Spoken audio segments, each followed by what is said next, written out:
എത്ര തൊഴുതിട്ടും മതി വരുന്നില്ലല്ലോ അച്ഛ ഈ പൊന്നുമോൾക്ക്.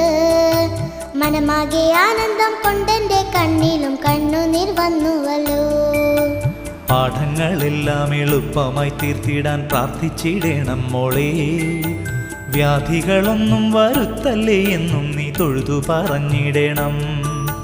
ഭക്തിയോടെന്നും ആ നാമങ്ങൾ ചൊല്ലിട്ട് പാദം വണങ്ങിടുമ്പോൾ ചിത്തശുദ്ധിയോടെ ജീവിക്കുവാനും അനുഗ്രഹമേകുമല്ലോ.